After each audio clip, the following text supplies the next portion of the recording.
Muy buenos días, muy buenas tardes o muy buenas noches, donde sea y a la hora que sea que nos estén escuchando el día de hoy. Bienvenidos sean a un nuevo capítulo más de su podcast El Charre, episodio número 4. Continuamos con el caso Corium. Ha habido muchas actualizaciones en esas últimas 3 semanas, así que el día de hoy estaremos hablando sobre este tema. Y como siempre, Eric, también hay que agradecer a todas las personas que nos han escuchado en las distintas redes sociales de nuestro podcast, en TikTok, en Instagram, en YouTube y en Spotify. Y también invitarlos a que les den like a los videos, se suscriban y puedan compartir el video con todos sus amigos para que se den cuenta de los últimos charres y las noticias que podamos nosotros interpretar. Porque la verdad, el caso que vamos a hablar el día de hoy es polémico porque para los hondureños y para la gente que, bueno, para las personas que no son del territorio hondureño o que están fuera de acá de Honduras, deben saber que lo que está pasando últimamente es algo muy serio, algo muy delicado y de la cual creo que acá los cuatro tenemos opiniones distintas. Pero bueno, para comenzar creo que lo más ideal sería llegar al punto, ¿verdad?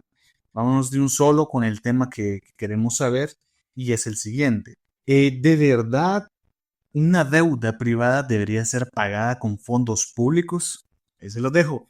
No, para empezar, dando mi opinión, definitivamente no. Creo que solo hablamos en el primer episodio, hicimos una pequeña reflexión sobre este tema. En mi opinión, lo repito, no, porque como bien decías, es algo privado. La gente fue, nadie los obligó a ir, me imagino, porque es obligatorio, tuvieron que tener un contrato, tuvieron que haberlo leído, lo firmaron, tuvieron que ver términos, condiciones y al final fueron ellos los que fueron a dejar el dinero para esta supuesta inversión. No se me hace justo que el Estado tenga que pagar por esto porque sentaría un precedente y es algo que se puede volver a repetir. Entonces, digamos, si el Estado va a pagar esto, en el caso de que al final lo haga, debería hacerlo con las otras estafas que han estado en el país. Por ejemplo, rápidamente el caso Forex, como lo mencionábamos anteriormente.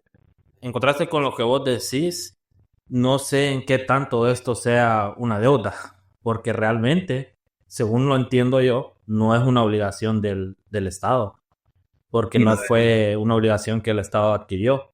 Entonces, comenzando por ahí, como lo recalcaba en el podcast anterior, donde tocamos, perdón, en el primer capítulo donde tocamos esto, yo creo que el Estado, como decía Jonathan, hizo bien su papel de involucrarse, de mantener la institucionalidad, pero no sé cuál es la base legal para que se haga esto en efecto, ¿verdad? Entonces, no sé si Jonathan, de repente vos conocés, vos que sos abogado, podrías ampliar un poquito más sobre eso, ¿verdad?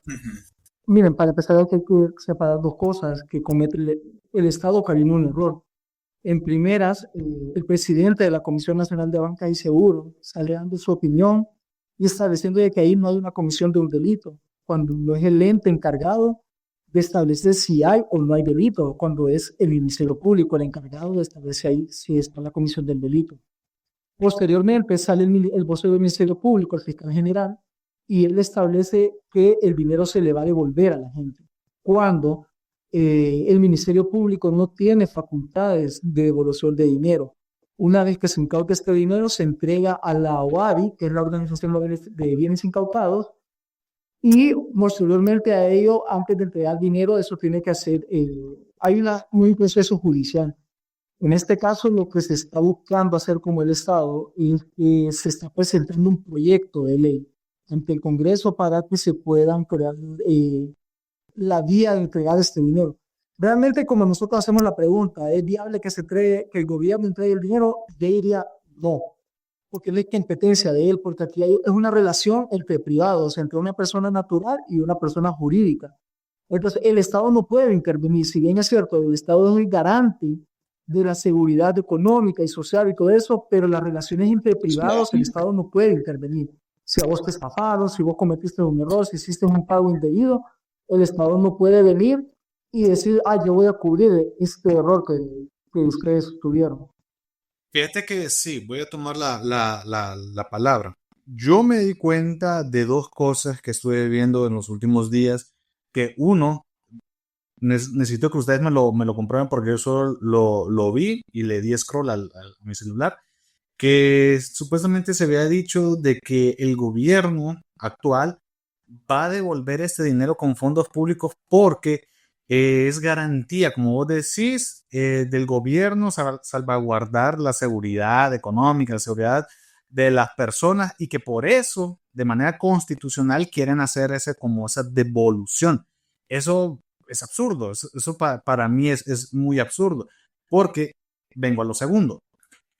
Curiosamente, el día de hoy vi un video como que me pareció chistoso, pero a la hora del té yo dije, escucha, es cierto, si el gobierno va a empezar a devolver el dinero de estafas, de deudas, de X o Y problemas de empresa privada, entonces que lo haga también para las personas que tienen unas deudas con los bancos, o sea, con las personas que tienen las tarjetas atrasadas, que tienen unos préstamos impagables, que sé yo, que tienen propiedades, que compran vehículos, que no sé qué. ¿Me entendés? Porque estamos entrando como en ese dilema, y es lo que decía Eric, va a ser como un antes y un después, porque las personas van a empezar a decir, pucha, me voy a endeudar, pero ahora ya sé que el gobierno me va a regresar el dinero, y no debería ser así porque a la hora del té somos nosotros los que estamos pagando por eso. O sea, imagínate que vos tenés que pagar por el error de otra persona y que esa persona no haya estudiado. Y eso es triste porque tampoco hay que culpar a las víctimas, porque aquí los verdaderos culpables son estas personas de Corium que realizaron esta gran estafa como en la película. Pero sinceramente, esto no debería dejarse pasar, esto no debería permitirse porque hay un elefante en la habitación y puede que sea un pez grande que están ocultando. No, como tal y cual lo presentamos. Y creo que aquí en Honduras, en las calles, vos hablas con las personas de que qué opinan sobre este caso, y la mayoría de personas tienen la misma forma en que vos ves. Aquí se está tapando algo o alguien que esté involucrado más allá de lo que nosotros hemos conocido. Y es válido que la gente piense eso por la forma en cómo se ha manejado la situación. Y aquí es donde yo realmente lo digo, yo me di con la piedra entre los dientes al principio yo reconocer que la institucionalidad en el país funcionó y que qué bueno que actuaron a tiempo, pero semanas después vinieron a comportarse como niños en una escuela quienes están peleando. En los medios de comunicación salía el gerente de esta empresa a decir, yo tengo más de un mes de cuentas en el banco con no sé cuántos millones, y después salía el Estado diciendo, mentira, solo tiene 6 con tantos millones. Entonces entrábamos en esa discusión de ¿a quién le creo? ¿Al de la empresa o le creo al Estado? Cuando realmente el Estado lo que tenía que llamarse fue al silencio, o sea, hagan su trabajo, investiguen y procesen a quien tenga que procesar, pero no salgan como niños a pelear frente a las cámaras como que si lo que buscan es un show mediático. Sí, man. Y también algo que yo hablaba con él, man, es que yo sentía que este man andaba súper tranquilo por las calles, bo, porque con tremenda estafa que ha cometido, no puedes andar así. Para mí tiene que haber mucha más gente involucrada y siento que también por eso es que lo mandaron le dieron esa orden de captura porque creo que en cualquier momento la vida de ese man podría correr peligro. Sí, y fíjate que yo creo que la intervención está bien. O sea, lo que se hizo fue excelente hasta el momento de intervenir a la empresa, pero después cómo se gestionó a través de los medios y lo que vos mencionás, que todo ha sido como quien dice, como una partida de ping-pong, o sea, la pelota de un lado, la pelota del otro. Entonces, ahí no le está dando seguridad a la gente, pues, en tu mensaje. ¿Qué es lo que va a pasar? Porque cada vez sale más gente diciendo, no, es que me deben tanto, me deben esto, me deben lo otro, y todavía, y no sé si alguno de ustedes escuchó esa noticia, de que esta empresa, por dejar de operar físicamente, iba a empezar a operar online. Entonces, ¿qué empieza a pensar la gente? Ya, entonces, aquí, ¿qué es lo que está pasando? Nos quieren robar el dinero, el gobierno se está metiendo para robar el dinero, porque si ellos pueden seguir operando online, es que ellos pueden estar ahí, pues, y no hay problema. Man, y lo peor es que también estaba saliendo las noticias de una señora, man, de 80 años, que tenía una nieta que está en los Estados Unidos, que creo que ustedes lo vieron, ¿verdad? Que Sí, man. estuvo chambeando toda su vida en Estados Unidos y todos los meses le depositaba a la dichosa señora, y la señora invirtió casi 800,000 lempiras en Corium. Vos ponete a Es, pensar la gran cantidad que las personas invierten y solo con este tipo de personas, pues, o sea, no con personas como nosotros, digamos, que creo entender que somos estudiados, entendemos sobre lo que es una estafa, como lo que puede llamarse, pero se van con este tipo de personas que tristemente no conocen sobre este tipo de modelos de negocio, tristemente porque es un modelo de negocio, y les llegan a incautar y estafar y llevarse todo. Ahora, también, no nos vayamos tan lejos, hipótesis, ustedes saben lo que pasó con Banco Continental. O sea, ese dinero nunca lo regresaron. Ese dinero quedó así como, bye, Claro, y y eso la se gente van. también podría decir, Ajá, ajá, o sea, ayúdenme a que se devuelva ese dinero, pues si van a ayudar a son esos manes. millones, es mucho más dinero que el caso Exacto. Colmo. Eso era un banco sólido. Sí, yo creo que ahí sí tenemos que hacer un poco de diferencia, Ariel, pero con el caso de Banco Continental, sí hubo entrega del dinero, porque esa es la diferencia entre caso Continental y caso Corium. ¿Qué es lo que pasa? Banco Continental sí estaba en la Comisión Nacional de Bancas y Seguros.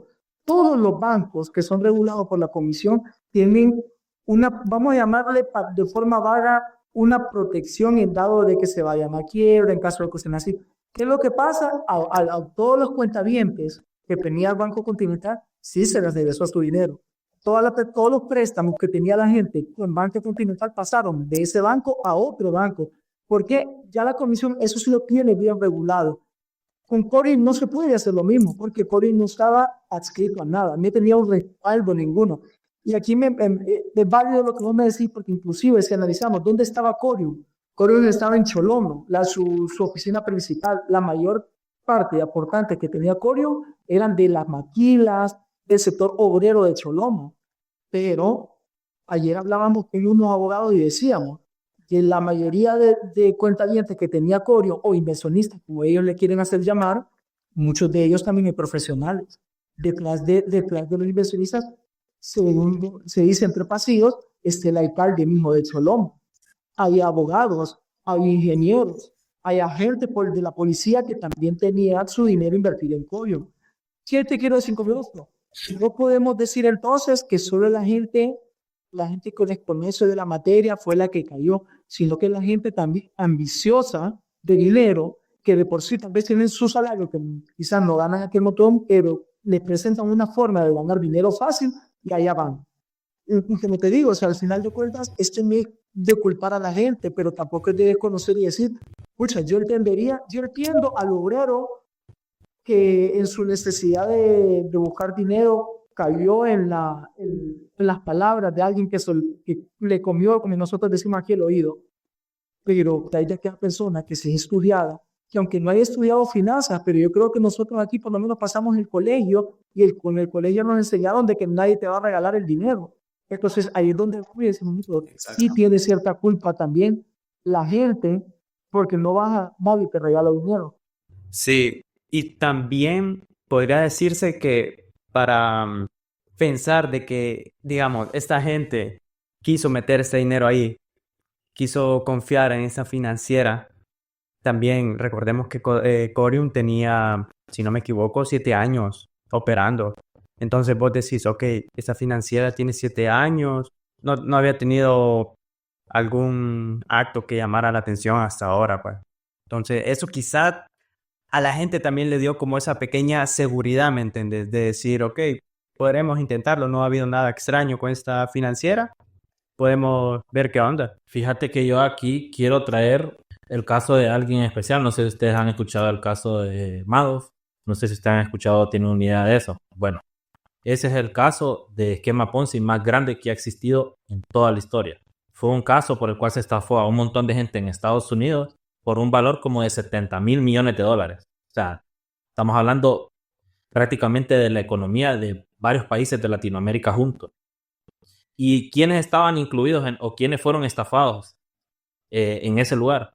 Bancos, grandes inversionistas, actores, personas que tenían conocimiento pleno de las inversiones que hacía Bernard Madoff, que era el dueño de esta empresa. ¿Y qué quiero decir con esto? Que como dice Jonathan, es que no importa en este sentido qué tan estudiados seamos, porque ¿Cuál era el modus operandi en este caso, haciendo la comparación con Bernard Madoff? Que él manejaba siempre una cartera exclusiva de clientes y a ellos se les prometía, siempre se les prometía, igual que Corium, un retorno de inversión muy grande, pero siempre hablándolo de una manera técnica, de aquella manera en la que, como vos dijiste, Jonathan, te lavan el oído, te hacen creer de que son buenos beneficios, vienen otras personas que son igual de influyentes, te cuentan, hey, mira, yo invertí con este y me fue tan bien. ¿Y saben cuántos años pasaron hasta que este esquema Ponzi se cayó? 40 años. Podemos decir que realmente estuvimos en buen tiempo antes de que esta empresa, como Jonathan lo dijo en el primer episodio, se fuera con este dinero. Para empezar, para que todo esto pudiese operar de la manera como lo hizo en la mente de las personas, se hizo de una manera muy mercadológica, digamos. Hay algo en mercadotecnia que se llama neuromarketing y hay varios libros que hablan sobre, hay uno que literalmente se llama vender a la mente y no a la gente. Bueno, ¿a qué quiero llegar? Que las personas, nosotros, actuamos en función de palabras clave o sentimientos al momento de invertir, comprar, comer o gastar todo lo que nosotros querramos. Por ejemplo, cuando nosotros vemos lo que decía Eric, una empresa sólida de 7 años, eso ya reduce nuestra fricción al momento de tomar una decisión. Cuando vemos la palabra calidad, que en Honduras todavía se cataloga como algo que digamos, uy, es de calidad, lo vamos a comprar. Cuando vemos que hay una empresa que diga productos americanos, productos europeos, ya nosotros decimos, boom, eso es de calidad y vámonos. Inclusive puede tener las peores opiniones, pero que diga esas palabras clave. Y con esto quiero dar a entender que las personas, al ver que le decían que van a tener un retorno de la inversión de un 5% semanal, dijeron, pucha, ya como unos 2-3 meses yo recupero la inversión. Y justamente el día de hoy estaba viendo un brother que estaba haciendo el análisis de esto, que las acciones que vos comprabas de una empresa, eso te hacen como el 5% del retorno, pero anual, imagínate, es imposible que un inversionista recupere un 5% en una semana, eso no es viable, pero como nosotros, las personas, cuando desconocemos este tipo de acciones, nos vamos siempre con lo más bonito, con lo llamativo, o sea, todo era una campaña tan bien hecha que atraparon a las personas y los estafaron increíblemente. No, claramente, como decís vos, imagínate, estamos hablando de un 5% semanal, estamos prácticamente hablando de casi un 20% mensual, anual estamos hablando de 20 por 12, o sea, realmente son números ilusorios. Como te digo, al final lo que estaban haciendo es como quien dice, te voy a regalar dinero. Pero es que si tarde o temprano caen, como nos decía él, en el otro caso duró 40 años, hasta dónde hubiera podido llegar Corio sin nadie lo detiene. Y te lo diré, o sea, yo no creo que solo existe el caso Corium, para mí que también más de alguna otra empresa, porque vamos, o sea, Corium estaba en una de las ciudades más grandes de Honduras, que es Choloma, que es una ciudad industrial. Si imagínate que ahorita hablaba el presidente de la Cámara de Comercio de aquí de Tegucigalpa y exigía la renuncia del presidente de la Comisión Nacional de Banca y Seguro, el incompetente, le dijo, de que se le estaban de todas estas empresas y que no detectaban a tiempo. Y dentro de lo que te digo, no deja de tener razón, porque como llegó hasta estas alturas el Corium, y te lo diré, también me han habido en otras cosas, como hablamos en el primer episodio, estas empresas de viaje que te venden paquetes de viajes, pero lo que te hacen es que te sacan todo el billete de tus tarjetas. Hasta el sol de hoy, esto ya no es desconocimiento para cualquier hondureño y todavía lo seguimos viendo. Entonces decimos, ¿y por qué el Estado no actúa? ¿Será que hay alguien involucrado? Y te lo digo, o sea, aquí lo que realmente también hay de trasfondo, que al final, para que la gente que nos esté escuchando y que no ha estado como, quizás no le ha dado seguimiento al caso Coren, en qué etapa se encuentra, por llamarlo así, ya por fin se detuvo al gerente general, al dueño, propietario de la empresa Corium. Se le presentó requerimiento fiscal por el delito de lavado de activos, igual que a su esposa. Entonces, él, a pesar de que el mismo Ministerio Público dice que la detención se hace para salvaguardar la vida de él. No, pero yo te quiero hacer una pregunta. O sea, Y si ya lo agarraron a este brother, o sea, digamos el cabecilla, porque creo que hay muchos más arriba, pero digamos el que debería responder a estas personas, el gobierno o el Ministerio Público puede, voy a usar esta palabra, pero creo que no es la adecuada, obligarlo a él a entregar sus cuentas bancarias, porque creo que ese dinero está a nivel internacional, ¿va? No está en bancos nacionales. Que lo obligan a entregar sus cuentas. Una vez que se presenta un requerimiento fiscal, recordemos de que en el derecho ahí se pueden se pueden congelar las cuentas con autorización de un juez. Entonces el Ministerio Público solicita a un juez que se le congelen todas las cuentas que esta persona pueda tener dentro del país. ¿Qué pasa con aquellas cuentas que esta persona pueda tener en el extranjero? Eh, Poco o nada se puede hacer. Cuando me refiero a poco se puede hacer es que quizás un juez con jurisdicción nacional puede emitir un apoyo a un país para que también sean congeladas estas cuentas. Pero por ejemplo, si esta persona tiene cuentas en Panamá, Honduras puede enviar una solicitud al gobierno de Panamá, pero el gobierno de Panamá lo tiene que mandar a su poder judicial, o sea, a la corte de ellos, y un juez de Panamá decidiría si sí o si no se congela y si existen suficientes fundamentos como para congelar las cuentas. En este caso es la Comisión de Lavado de Activos, pero para eso Panamá le va a decir, probame que hay lavado de activos.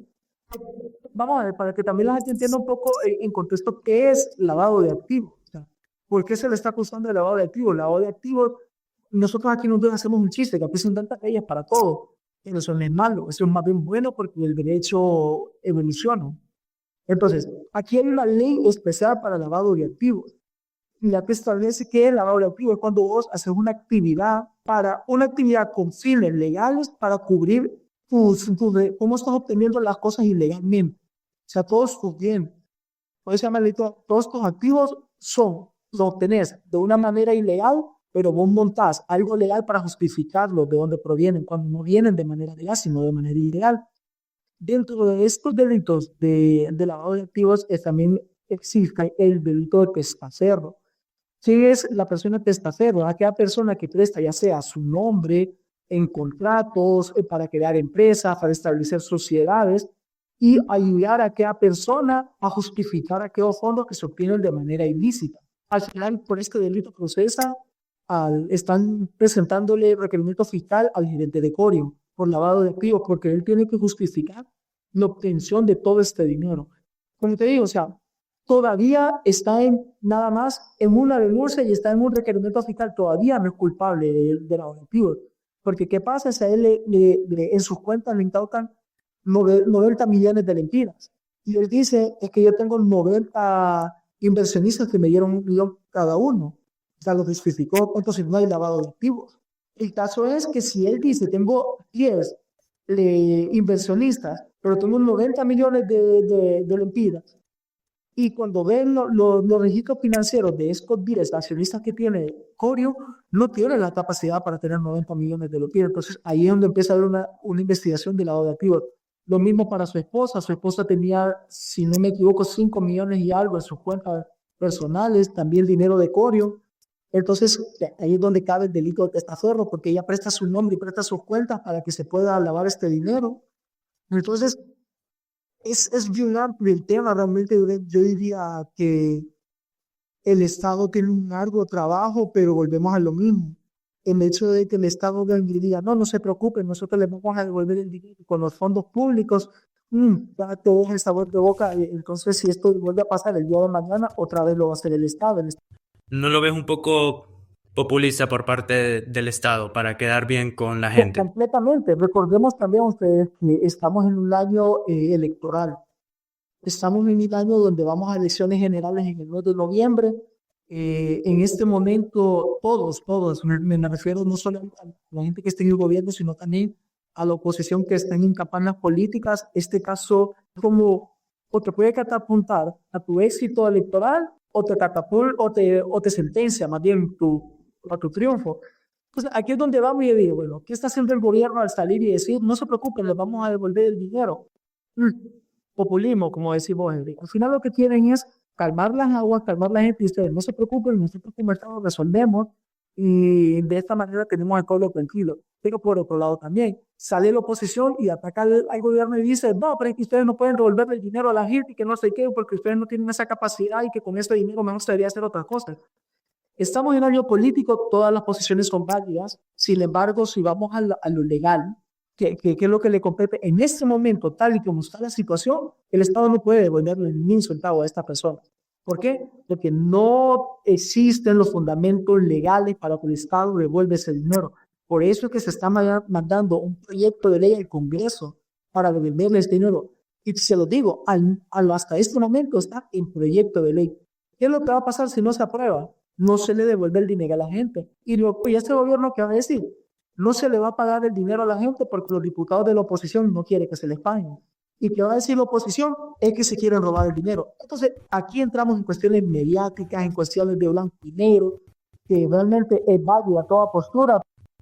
Hablando de esa parte del proyecto de ley en el Congreso, ¿cómo lo ves? ¿Crees que se llegue a aprobar? Porque la verdad, para ser honesto, desconozco la cantidad de diputados que tiene el Partido Libre. Porque, bueno, por lo general sabemos que el partido que tiene más diputados es el que aprueba las leyes, por decirlo de esa manera, pero no sé cómo lo ves.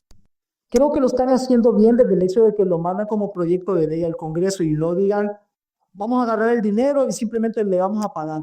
No, porque si no hay, caen en comisiones de delitos también los funcionarios. Entonces, ellos ya saben que no pueden agarrar dinero público, como ellos lo dicen, y pagar dinero de cosas que no tienen, que son ilusorias. Entonces, ¿qué es lo que están haciendo? Lo mandan al Congreso y ahí en el Congreso que decidan ellos. Le preguntas si creo que se llegue a aprobar. Lo veo bien difícil, honestamente. Estamos en 2025, va terminándose el año electoral, perdón, y se va a terminar el año. Y ni siquiera se aprobó la ley de justicia tributaria, que ha sido necesaria, que es necesaria, que no se llevan los votos necesarios para la aprobación de la misma. Se quiso hacer esta semana, que quisieron hacerlo durante la noche, a falta de que habían unos congresistas, pero tampoco se pudo. Pero ponete en el caso de que se llegase a aprobar esta onda, ¿ese dinero saldría del presupuesto general del Estado o tendríamos que endeudarnos más? Mira, ok, el endeudamiento no puede haber porque la única forma en que vos te endeudas con organismos internacionales, ellos ya establecen parámetros para prestarte dinero, ya sea para proyectos sociales, o sea, ellos tienen lineamientos para qué es el dinero. Entonces, venir voy a decirle a un banco, préstame dinero porque ocupo pagarle a esta gente porque hubo un problema entre personas, en un conflicto privado, ningún banco te lo va a prestar. Realmente, si de llegarse a aprobar, va a salir de la Tesorería General del Estado. Te diré que pues digo, como persona, a veces yo me pongo en el lugar de las personas que invirtieron y te digo, sí, pero me pongo en la parte legal y como persona que a mí también me cuesta, yo digo, Sí, esa es otra onda, perdón, esa es otra onda que les quería preguntar. Imagínense que uno de nosotros hubiese metido dinero en Corium.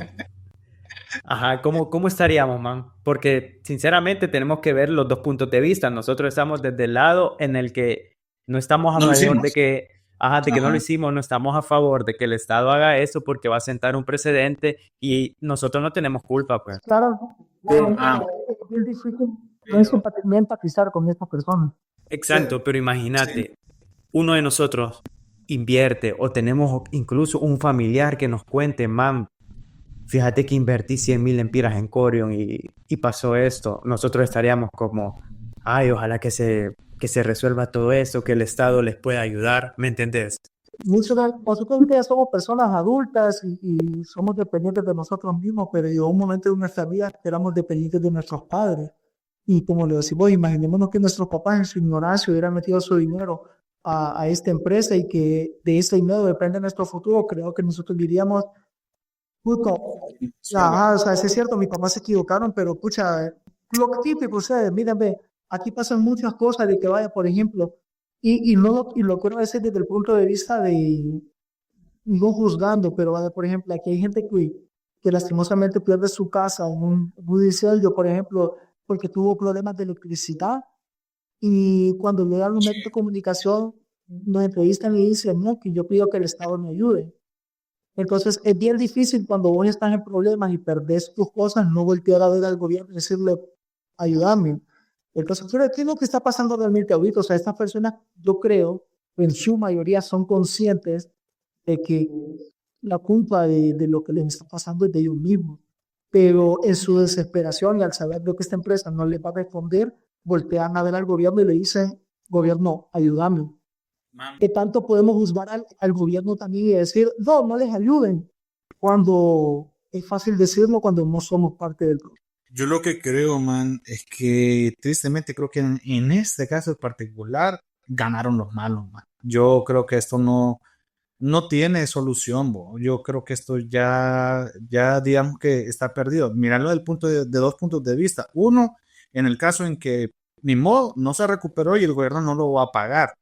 O sea, va a ganar ya Corium. Ahora mirarlo también del otro punto de vista. Si el gobierno lo va a pagar, siempre sí sale ganando Corium. Ahora, lo que ustedes mencionaban sobre que es un acto populista para quedar bien con las personas, yo no lo veo así, man. Al contrario, va a ser un efecto negativo porque está afectando no solamente al gobierno actual, sino al partido como tal.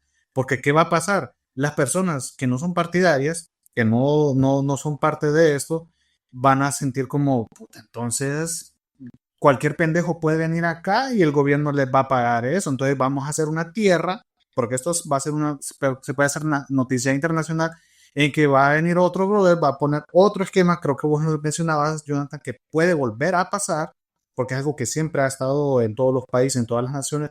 Entonces, imagínate que venga otra empresa y que vea a Honduras y diga, pucha, ese país es bueno porque ahora yo ya sé que el gobierno le va a pagar mi deuda. Entonces, yo me puedo ir a meter ahí y hacer el mismo problema. Entonces, yo no veo esto como algo como que el gobierno está ayudando, bien está afectando de manera negativa porque, como yo digo, va a ser un antes y un después, aunque el gobierno les pague, man, los que no estamos de acuerdo, pucha, que somos un gran porcentaje de la población, porque Corium no llegan creo que ni al 1% de la población nacional. Entonces, imagínate todo el gran problema que puede haber y que puede seguir hundiendo si el gobierno sigue pagando esa deuda. Nosotros somos los afectados. Mira, aquí solo, yo no lo diría de que aquí hay un ganador, realmente aquí perdieron todos, aquí perdió la gente que invirtió, aquí perdió el Estado y aquí perdieron también los estafadores, porque el derecho en el que ya esté capturado y que le quitaron el dinero como el habido, perdió. Entonces, aquí no hay un ganador, aquí todos perdieron. Ahora, válido lo que vos decís de que todos representan quizás ni siquiera el 1% de la población de Honduras, sin embargo, no dejan de ser población. Es que volvemos a lo mismo que decía Eric, lo estamos viendo desde un punto de vista alejado, desde que no soy parte del problema. Algo que sí estoy bien consciente yo de que sea cual sea que tome la decisión, el Estado va a ser malo. Si se le paga, malo. Si no se le paga, va a ser malo. Como te digo, porque aquí no hay un ganador. El gobierno no puede venir y salir con una bandera blanca y decir, lo logramos, pero lo pagamos a esta gente. Sí, le pagaste, pero ¿a costa de qué? De tu incompetencia. Y si no le pagas, tenés un sector de la población en contra, porque recordad, o sea, estamos hablando de que, supongamos, el número, porque ese no es un número real, son 100 inversionistas, pero detrás de esas 100 personas hay 100 familias.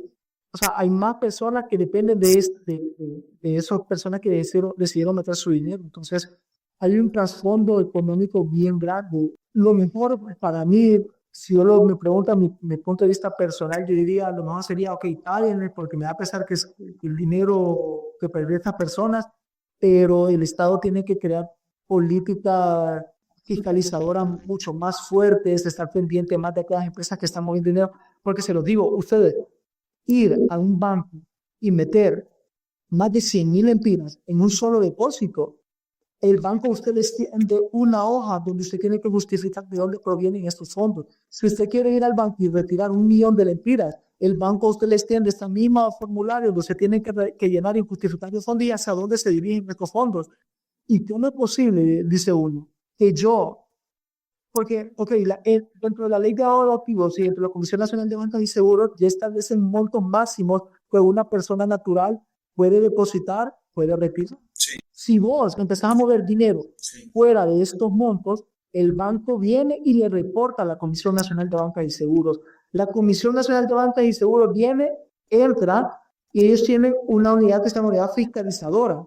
Ellos entran a esta unidad y empiezan a ver de dónde viene este dinero. Si uno puede justificar este dinero a esa unidad, hace un dictamen y se lo remite al Ministerio Público y le dice al Ministerio Público, esta persona posiblemente está cometiendo un delito. Entonces yo digo, como a mí, que no soy nada, que no soy una persona grande, que no muevo millones, me hacen eso, que la Comisión de Banca y Seguro esté encima mío, no van a ver estas empresas que mueven $50 millones, no de lempiras, sino que de dólares. Y miren, yo quiero caer en el error, pero lo escuché y lo voy a decir, se escucha al presidente de la Comisión Nacional de Banca y Seguro, que porque ellos le pagaron a Corium fue porque se dieron cuenta por TikTok, porque Corium estaba tirando su publicidad a TikTok y que ellos se dieron cuenta y se le cayó. Como te digo, no, lo dejo de ahorita, no me tomen como cierto esto que estoy diciendo, porque le escuché en el medio de comunicación, pero sí de la voz del presidente de la Comisión Nacional de Banca y Seguro, espero y te lo soy honesto, pero este equivoco. Muchas, si pudiste llegar al TikTok para darte cuenta que esta empresa estaba lavando activos, pucha, no estás haciendo bien tu trabajo, hermano. Hay que va a Eso fue trabajar. mediático, eso salió en TikTok y así las personas empezaron a hacer sus quejas, sus denuncias. Correcto, porque volvemos a lo mismo, ¿dónde están los otros 6 años que ellos operaron y que no era del conocimiento de nadie? Porque ahora, vaya, pongámoslo ya sobre la mesa, las redes son vastas ahora. Si ustedes quieren buscar un lugar, lo pueden buscar en Google Maps en tiempo real. Sí. Y eso se va actualizando prácticamente el día. Entonces, es mentira. Y me da, y bueno, no quiero decir que me da risa, pero otra de esas maneras o cosas que ellos utilizaban también, no sé si ustedes lograron ver en las noticias, que ellos incluso hasta tenían un banner enfrente de la instalación en Choloma. Creo que decía recomendados por CNN, por la ABC. Sí, es cierto. Sí, es cierto. Es que todo entra por aparte de la percepción que nosotros tenemos como hondureños, porque, ojo, eso sí lo he visto, no quiero hablar como de toda Latinoamérica, pero sí de Honduras relacionado a lo que es España. Nosotros como hondureños, ¿cómo caemos en esas trampas? Y lo peor es que ni siquiera era como una nota, como que pongas un personaje CNN, que el personaje dijo eso, no, literal solo era un logo que estaba ahí de CNN y las personas caían con eso. O sea, imagínate cómo es la manera de pensar de nosotros, porque esto es ya cultural. La cosa es que esas cosas van a pasar tanto allá como acá, y como decís, ¿verdad? Va muy ligado a la publicidad que ellos van haciendo, van formando para entrar en la mente de las personas. Hay algo que parece para nosotros tan inocente, para la gente se lo cree, ¿verdad? Pero aquí hay otras maneras en que lo hacen también. Mira, yo quiero poner algo ya puesto. Ya esto es una pregunta general para ustedes tres, pero creo que le va a calar más a John. ¿Ustedes creen que esto va a ser un antes y un después con respecto a las leyes, como lo que dice Jonathan, del lavado de activos, de la comisión, del Ministerio Público de hacer investigación? ¿Ustedes creen que va a ser un antes y un después? ¿O solamente va a ser como algo que pasó y que ya? Creo que como todo va a ser, no sé si tan drástico el cambio, pero creo que se va a poner un poco más de atención a lo que pueda suceder próximamente. Debería, y siempre debió ser. Pero conociéndonos, man, creo que solo al inicio, solo primer año, 1 o 2 años, ya después se nos va a olvidar, como se nos olvidan rápido las cosas. No, yo creo lo que dice Eric, que va a haber una repercusión, pero de manera temporal. Bueno, incluso les puedo apostar que de aquí para noviembre, que son las elecciones, ya el caso Corium ya pasó a la historia. Sí, no está resuelto todavía. Otro evento, claro. Va a haber otro evento en Honduras que va a llamar la atención y todo eso demás va a quedar tapado. Así es. Sí. Mira, yo te diría que y también comparto la idea de ustedes tres de que debería de haber un cambio. Esperamos que haya un cambio, ya sea drástico o, como dice Eric, que vaya avanzando con el tiempo. Pero también te diré, la teoría del delito lo dice, así como el ser humano evoluciona, sí, que vamos a la teoría, el delito también. ¿Por qué? Porque el ser humano todos los días está pensando de qué forma hacer cosas malas. Por eso es que hoy en día conocemos, hay delitos que no se cometían hace muchos años atrás. Un ejemplo de ello es la extorsión. Se tuvo que crear unos juzgados especializados en criminalidad y organizada de extorsión, porque en los 80, en los 60, no existía la extorsión. Hoy existe. Entonces, ¿qué te diría yo? esperamos, y sí lo creo que sí va a haber un antes y un después en caso de regulación de estar un poquito más encima de este tipo de empresas. ¿Qué es lo que pasa? El ser humano siempre está buscando la manera de cómo generar más maldad. Entonces, no me sorprendería que de aquí en unos años, espero que no, espero equivocarme, pero de aquí en unos años salga otra noticia con otro modelo muy distinto a Corio. Hay gente que dice, las leyes se hicieron para romperse. La verdad que no se hicieron con eso, pero la gente la utiliza para eso. Man, pero vaya, ¿no crees que en realidad, bueno, no quiero decir como que sea el foco principal, pero uno de los más importantes, ¿no crees que sea cuando se hizo esta empresa? Porque habíamos hablado de eso en el episodio anterior del caso Corión 1, de que estábamos hablando sobre la creación de empresas y que esta se había hecho como una empresa mercantil, ¿me entendés? Entonces, ¿no sería ideal más bien como que, no sé, hacer un despacho o una investigación o lo que sea? No encuentro la palabra, como, pero alguien que esté realmente ahí en el momento de la ejecución, de la creación de una empresa y que sea como ese agente que esté en los primeros pasos de esta empresa y que dé fe de que efectivamente es una empresa mercantil. Sí, y aquí vamos a entrar a otra cosa. Dentro de la Comisión Nacional de Banca existen diferentes unidades técnicas encargadas de esto. Que también, honestamente, lo voy a decir así, yendo desde un punto de vista objetivo, siento que el hecho de que haya pasado esto también fue bueno, porque viene a evidenciar entonces que hay ciertas unidades que no están haciendo su trabajo. Eso es donde que vos me preguntabas ahorita de que si creemos que va a haber un cambio. Honestamente, sí. ¿Por qué? Porque lo vine a poner en evidencia que no están trabajando y ahorita se van a poner a mover a trabajar como no lo estaban haciendo. Eso por una parte. Por otra, te diré que es bien difícil el hecho de que, como te digo, o sea, y lo hablábamos en el primer episodio, no sé, son cientos de empresas que se crean a diario aquí dentro del país porque todo el mundo tiene una idea millonaria todos los días, pero el Estado tampoco puede, el Estado en cierta parte confía en vos y te dice, ok, el derecho te asiste para que puedas establecer una empresa y lucrar de ella, yo te lo permito porque como Estado yo no te puedo prohibir esas cosas, pero va a pagar las reglas, sométete a ellas. Claro, es fácil nosotros venir y decir, bueno, pero ¿por qué no las van a supervisar? Porque son tantas que realmente, o sea, te lo digo, o sea, a veces en empresas privadas se te pasan, y pongámoslo de forma sencillo, hay una empresa privada que ya tiene su gerente, su administrador, su gerente de recursos humanos, de todo eso, y siempre hay ciertos errores que se te pasan a pesar de que tenés dentro de tu organigrama gente específica para que no pasen ese tipo de problemas. Entonces yo digo, ok, es fácil venir y decir, no, que le caigan encima y que esté supervisado y todo eso, pero hay que ejecutarlo. No, yo participo, claro que debe haber, sí, pero lo veo bien difícil, hasta al menos en ese punto, yo te digo, más sí veo bien difícil el hecho de que se empiecen a regular todas las empresas que se creen, porque si no, entonces voy a estar dudando de la persona desde el momento que la crea.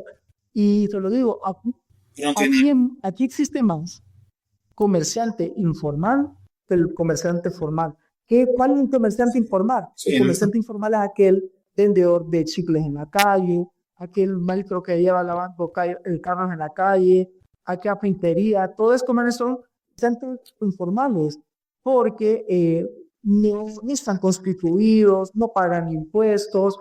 Entonces, mira, son políticas de Estado tan amplias, Ariel, que debería bien difícil veo de que el Estado pueda controlar bien a qué te dedicas. Por eso creo los mecanismos, por eso la ley de lavado de activos dice en un artículo que los bancos dejan de tener responsabilidad subsidiaria si lo reportan. Por ejemplo, te lo vuelvo a decir yo, si yo como comerciante individual empiezo a depositar $100,000 diarios o semanales, el banco no me va a decir nada, el banco me lo va a agarrar, me lo irá agarrando, pero de repente va a venir el banco y va a decir, esto no es normal, este man lo que tiene es una pulpería, no puede vender los y le reportan la comisión. Man, si incluso, vaya, para apoyar lo que decía Jonathan, si incluso para una maestra es difícil estar bajo el cargo de 38 o 40 cipotes, que ustedes saben que nosotros estuvimos en la escuela, así es el sistema educativo, ¿cómo va a ser para el gobierno, como dice Jonathan, estar encima de tantas empresas que se hacen a diario, semanalmente y con tanto comercio informal, como decís vos. Y vuelvo a lo mismo del ejemplo que yo les daba. ¿Dónde ocurrió lo que yo les decía del caso Mao? Ocurrió en Estados Unidos. Y volvemos a lo mismo. ¿Cuánto tiempo pasó hasta que eso se descubriera? Y no ha sido el único caso que ocurrió ahí, pero la mayoría de ellos siempre tomó un tiempo considerable, porque no es algo que se hace de la noche a la mañana. Pero yo me pregunto, man, o sea, yo sé que quieres hablar, ya te voy a entrar. Pero, man, ¿qué pasó? O sea, yo entiendo que una empresa como esta o como cualquier otra, digamos, espero estar en lo correcto, como cualquier otra, debe de tener procesos de auditoría, ¿verdad?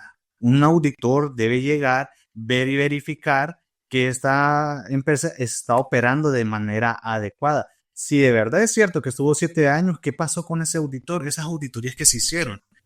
Es de conocimiento de todo. O sea, el dinero mal habido después llega un punto en el que ya no hace qué hacer con tanto dinero. Le pasó a Pablo Escobar, que lo terminó metiendo en caletas dentro de las paredes y lo enterraba porque no había que hacer con tanto dinero. O sea, llega un punto cuando vos estás teniendo dinero mal habido, empezás a buscar la manera de cómo deshacerte de ese dinero porque ya no hay que hacer con tanto dinero.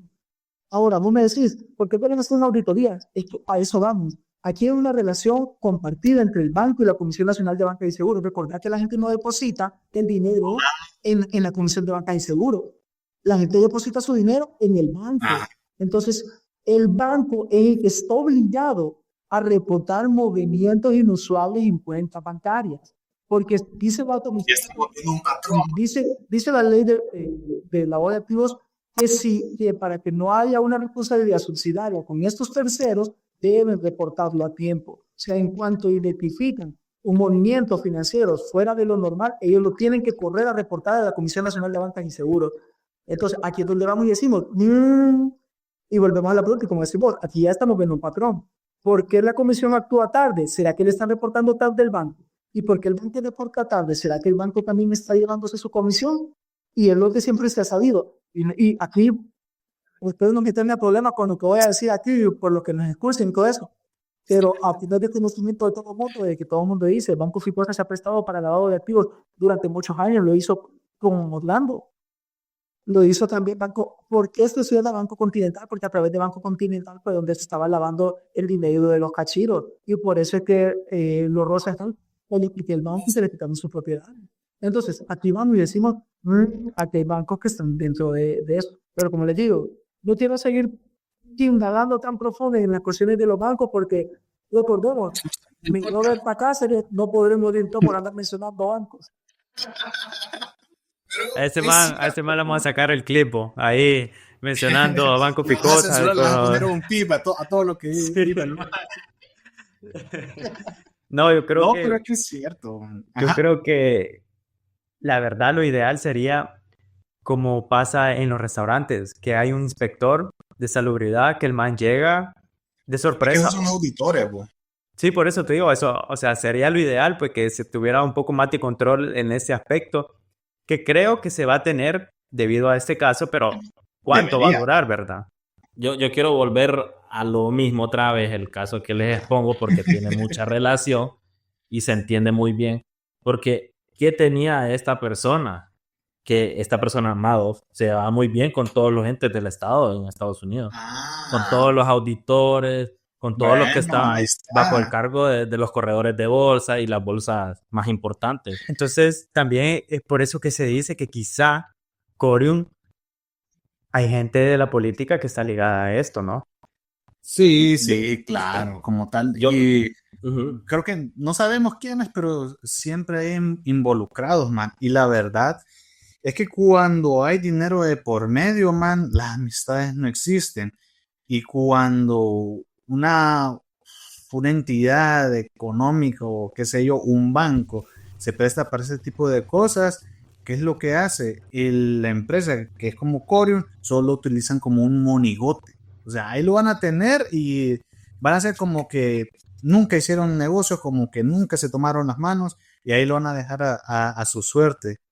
Endeudado, con problemas legales, con qué sé yo, otros problemas de seguridad, porque estas personas van a estar resguardadas por la policía porque la gente de Choloma, en cuanto los vean, créeme, no quiero decir que va a pasar, pero vos Claro, No, y no les conviene tampoco que sea un poquito más mediático el caso en cuanto a Iván Velázquez, ¿verdad? Porque como dice Jonathan, yo puedo asegurar casi al 100%, pero voy a dejar un poquito de duda de que hay personas que están en las altas esferas involucradas. ¿Quiénes?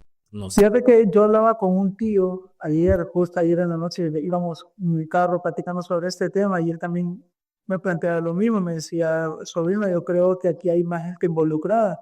Y yo siento que es válido ustedes que todos creamos eso, porque al desconocimiento todos nos imaginamos eso, pues, a saber qué trasfondo hay acá. Pero yo lo veo desde un punto de vista frío y como legal, yo digo, ok, pero un tercero como quién, o un tercero en qué punto de vista, porque realmente hasta donde yo le he visto en lo legal, esto lo pudo haber hecho solo él involucrar a sus amigos, porque te lo digo, aquí estamos nosotros cuatro. Aquí solo basta con que uno de nosotros cuatro tenga una idea por ejemplo, yo tengo una idea de enamorar. Montamos un podcast. Nos tomamos un post y con esto vamos a participar de pura pauta publicitaria. Tenemos un ingreso de $50,000 diarios. Por cierto, ahí que no quiere patrocinar, estamos abiertos. yo quiero hacer una última pregunta antes de terminar el podcast. ¿Qué va a pasar si estas cuentas son internacionales? Jonathan, vos decías que esto lleva un proceso bien sensible, bien delicado, bien que lleva trabajo, pero si se llegase a hacer, o sea, en un mundo ideal que todo funcione, ¿cuánto tiempo puede tardar para que algo se efectúe de esta? ¿Cómo te doy tiempo a algo que no existe? O sea, vos me puedes venir y decir, que no ha pasado, por eso te lo digo, eso es política interna de cada país. Si yo vengo y le pido a China, mándame tus cuentas y por ejemplo, Suiza, vaya, los bancos suizos, su política es propia de ellos ellos no divulgan información ni aún con una orden judicial. Entonces, vos debís aquí, si vos tenés que decir, man tenía cuentas en Suiza y le mandas un papel a Suiza que un juez aquí en Honduras le pide, por favor, en confesión de estas cuentas, lo que va a hacer con este papel es hacer una aviso de papel y mandarlo a volar. Sí, eso fue problema suyo. Usted no le resolvió el problema suyo. El dinero ya está en mi banco, en mi país. Y son las reglas y leyes de mi país, prácticamente. ¿Va? Lavan las manos. Y bueno, qué triste. Sí, yo creo que la onda también es, si no se ha resuelto primero de manera nacional, no esperemos mucho de manera internacional. Entonces, sí, definitivamente vamos a tener un tercer episodio. Porque va a ser una temporada. el desenlace del caso Corium. No sé cuándo lo tendremos porque esto va para largo, la verdad.